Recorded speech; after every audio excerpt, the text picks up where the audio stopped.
हम ये कहने के लिए आए हैं कि जो 2 जुलाई को हाई कोर्ट ने ऑर्डर किया था सेब के बगीचे काटने का, लोगों को ज़मीन से बेदखल करने का वन भूमि से, उसके ऊपर 28 जुलाई को जो सर्वोच्च न्यायालय के अंदर एक याचिका दायर हमारे टिकेंद्र पंवर जी और राजीव राय जी की तरफ से जो याचिका दायर हुई थी, जो किसान सभा के लीडर भी हैं रहे हैं पूर्व में, उसके चलते जो है 16 दिसंबर को अभी परसों जो है सर्वोच्च न्यायालय ने फैसला दिया है और जो हाई कोर्ट का वो पेड़ काटने का डिसीजन था उसको रद्द किया है, जो ये साबित करता है कि जो किसानों का जो संघर्ष था, उनकी जो मांग है वो उसके ऊपर न्यायिक मोहर उन्होंने लगाई है। माननीय सर्वोच्च न्यायालय ने ये फैसला सुनाने के साथ साथ ये भी कहा है कि हिमाचल प्रदेश सरकार इसके ऊपर नीति बनाए और वो वंचित और सीमांत किसानों को 5 बीघा जमीन के लिए जो है वो नीति बनाए और उसका अनुमोदन केंद्र सरकार से करवा के जो है वो आजीविका का संरक्षण करे। तो जो किसान सभा का एक लंबा संघर्ष रहा, आज जो है हम स्वागत करते हैं सर्वोच्च न्यायालय का, हम धन्यवाद करते हैं चीफ जस्टिस सूर्यकांत जी का और जस्टिस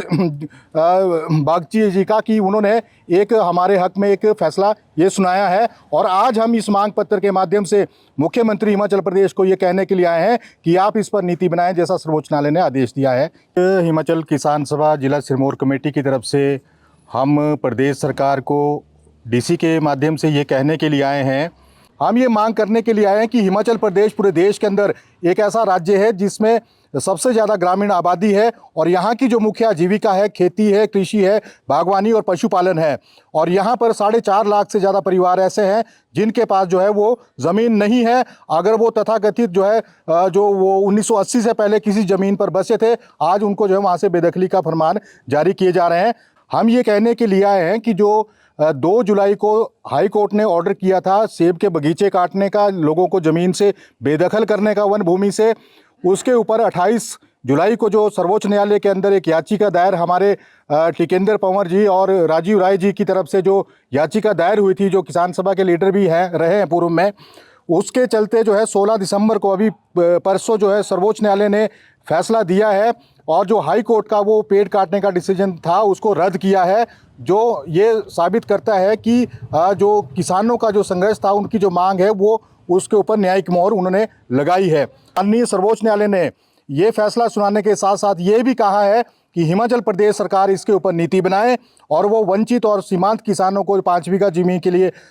लिए जो है वो नीति बनाए और उसका अनुमोदन केंद्र सरकार से करवा के जो है वो आजीविका का संरक्षण करे। तो जो किसान सभा का एक लंबा संघर्ष रहा, आज जो है हम स्वागत करते हैं सर्वोच्च न्यायालय का, हम धन्यवाद करते हैं चीफ जस्टिस सूर्यकांत जी का और जस्टिस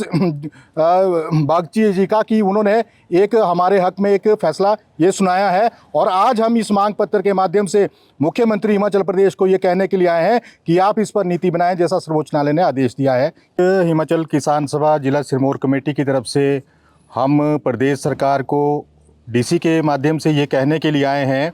हम ये मांग करने के लिए आए हैं कि हिमाचल प्रदेश पूरे देश के अंदर एक ऐसा राज्य है जिसमें सबसे ज़्यादा ग्रामीण आबादी है और यहाँ की जो मुख्य आजीविका है खेती है, कृषि है, बागवानी और पशुपालन है। और यहाँ पर 4.5 लाख से ज़्यादा परिवार ऐसे हैं जिनके पास जो है वो ज़मीन नहीं है। अगर वो तथाकथित जो है जो वो 1980 से पहले किसी ज़मीन पर बसे थे, आज उनको जो है वहाँ से बेदखली का फरमान जारी किए जा रहे हैं।